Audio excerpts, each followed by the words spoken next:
Well, you've heard about Trump's tariffs. You've seen the EU panic. But here's what nobody's saying out loud.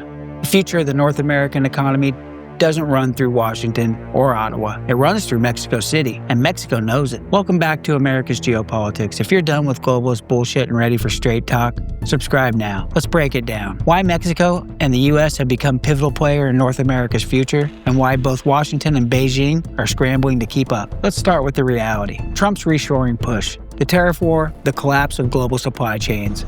They all come with a catch. America doesn't have the labor force, infrastructure, or cost profile to go it alone. So what's the answer? Mexico. It always has been. Close proximity, favorable labor costs, 14 free trade agreements. They're right over the border. Deep logistics and trucking infrastructure. Mexico is the bridge between global production and a secure, American-dominated supply chain. It's not a side player, it's the linchpin. Wow, what a change they've put on the last 30 years. Here's what's happening behind the scenes. As Trump's tariffs rise, companies are shifting strategy, moving final assembly into Mexico, reclassifying goods to qualify under USMCA rules, using tariff engineering to route products through Mexican ports. Even Chinese companies are setting up shop in Mexico to avoid US penalties. Think BYD, their new car company.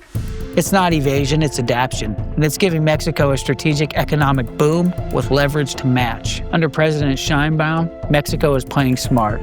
You don't hear her talk out loud, you don't hear her yell, they're just reacting. They're shaping the game.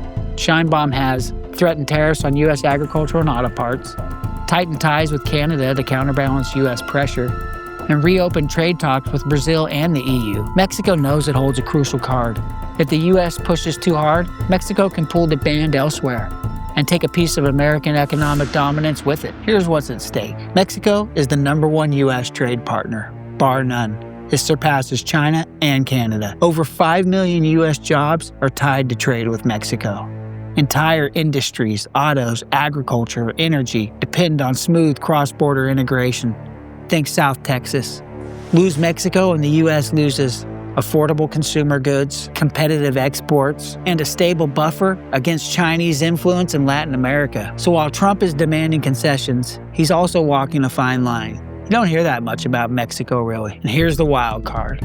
As reshoring ramps up, so does Mexico's bargaining power. Intel is building semiconductor supply lines through Mexico. Battery production is shifting south of the border. Again, think Chinese and BYD.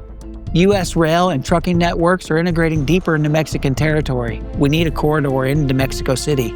And with every investment, Mexico becomes harder to ignore and harder to push around. This isn't NAFTA 2.0. This is a new North American order with Mexico as the fulcrum. Trump pushes too hard, Mexico retaliates. If Mexico overplays its hand, U.S. firms might accelerate automation or reroute to Southeast Asia. But if both sides act strategically, this could be the foundation for the new resilient regional economy, one where the U.S. secures supply chains, Mexico expands manufacturing power, and China gets cut out of the loop. I'd like to loop Canada in there as well. I think North America should just be locked down, and that would be the real end game.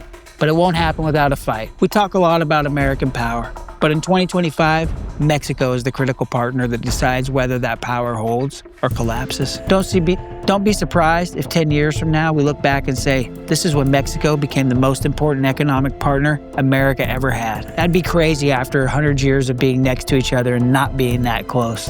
Hey, if you like what you heard, don't forget to subscribe to America's Geopolitics. This is Frank. See you next time.